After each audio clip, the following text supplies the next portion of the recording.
तो आज गोपियां भगवान से कहती हैं, तेरे बिना जाएं कहाँ ओ सांवरे, अर्थात आप ही नहीं अपनाओगे तो संसार में हमें कोई नहीं अपनाएगा। इस प्रकार प्रार्थना करती हैं। इतने में राधा जी आ गए तो भगवान ने वहां पर रास विहार शुभारंभ किया। और जब रास विहार हुआ तो कोई गोपी भगवान से कहती है कि प्यारे हम थक गए हैं, बहुत थकान हो रही है। तो भगवान चरण दबा रहे हैं। किसी गोपी को नृत्य करते करते पसीना आ जाता है तो भगवान अपने पीतांबर से पहुंच रहे हैं। अब गोपियों को अभिमान हो गया। यही तो हमारे जीवन में होता है कि जब भगवान धन छप्पर फाड़ के देता है तो उसको धन्यवाद करने की बजाय हम अभिमान आ जाता है। और कितना भी बड़ा धन हो, रावण की भी सोने की नगरी थी, सोने की लंका। महापुरुष कहते हैं ना, 1 लाख पूत 1.25 लाख नाती। ध्यान से सुनिएगा, रावण के लिए 1 लाख पूत 1.25 लाख नाती और रहा न कोई जरावन बाती। क्यों? अभिमान के कारण। जो से शिव जी की कृपा से संपत्ति मिली थी, सोने की लंका मिली थी, 4 वेदों का ज्ञान मिला था, शिव जी का भक्त होने का सौभाग्य प्राप्त हुआ था, शिव जी का साक्षात दर्शन कर सकता था, ब्रह्मा जी से वेद पढ़वाता था, काल को पाटी से बांध रखा था, इंद्र देवता से झाड़ू लगवाता था। अगर उसे अभिमान नहीं होता तो ये सारी शक्तियां उसके पास होती। यही हमारे साथ होता है कि जब भगवान छप्पर फाड़ के देता है तो ना तो उसके निमित्त हम कुछ करते हैं, मतलब कुछ लोग वैसे तो करते हैं तभी आयोजन होते हैं, ऊपर से हम अभिमान करते हैं। तो आज यहां पर भी यही हुआ, गोपियों ने अभिमान किया। अरे हमसे ज्यादा तो सुंदर इस दुनिया में कोई है ही नहीं। जो त्रिभुवनपति हमारी सेवा कर रहे हैं, दुनिया इनके चरण दबाती है और ये हमारे चरण दबा रहे हैं। जब अपने सौभाग्य का उन्हें मद हुआ, अभिमान हुआ, तो भगवान ने राधा जी को लिया और वहां से अदृश्य हो गए। राधा जी को नहीं छोड़ा। थोड़ी दूर पे जाके राधा जी ने कृष्ण भगवान से कहा कि प्यारे हमें थकान हो रही है। तो भगवान ने कहा कि लाओ तुम्हें अपने कंधों पे बिठा लेते हैं। तो उन्हें कंधों पे बिठा लिया, लेके चल रहे। तो कृष्ण भगवान ने कहा प्रिया ये तो बता दो कि तुमको जाना कहाँ है। तो कहा कि जहां तुम्हारा मन है वहां ले चलो। कटाक्ष कर दिया, भागवत में लिखा है कटाक्ष किया। राधा जी का स्पष्ट नाम नहीं है लेकिन एक बधू एक गोपी ऐसे करके आया हुआ। तो राधा जी ने ऐसा कटाक्ष किया जो भगवान के मन को चुभ गया।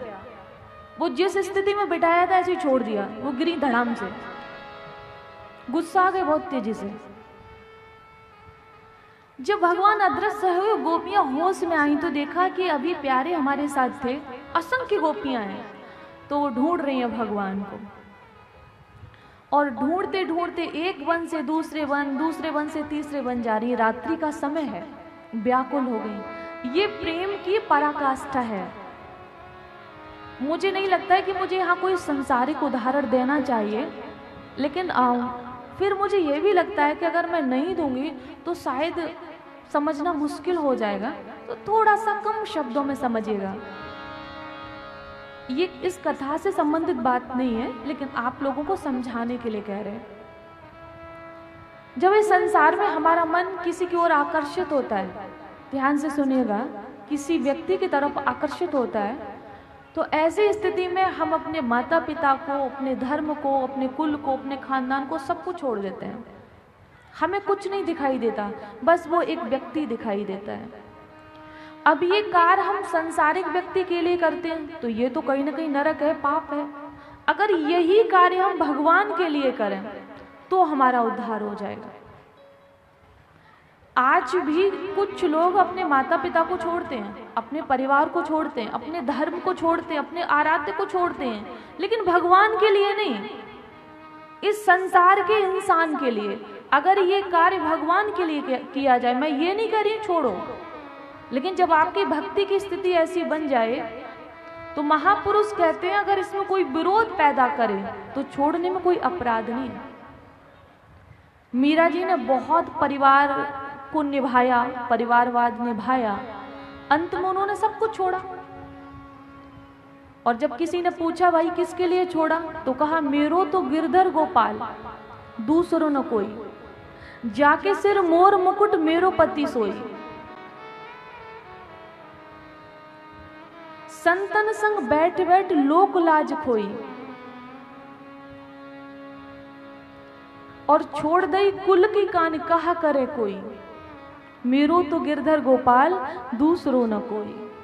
ये स्थिति अगर भगवान के लिए हो जाए तो इस संसार में कोई परास्त नहीं कर पाएगा, और जिस राह पर चलेंगे उसी पे आपको कृष्ण मिलेंगे। वो राह कोई भी हो, आपको नहीं पता होगा ना, लेकिन भगवान तो जानते हैं। भगवान तो अंतर्यामी है ना, उनका तो निवास कड़कड़ में है। हरि व्यापक सर्वत्र समाना, प्रेम ते प्रकट होए मैं जाना।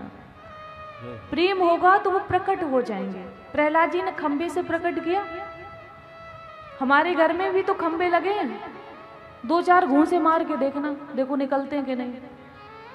उंगली टूट जाएंगी, मारना मत, फिर फ्रैक्चर हो जाए तो कोई साध्वी जी ने कहा था पहले हृदय में भक्ति लाइए,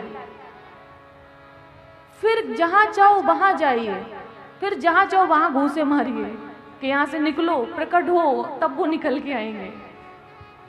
बोलिए वृंदावन बिहारी लाल की जय।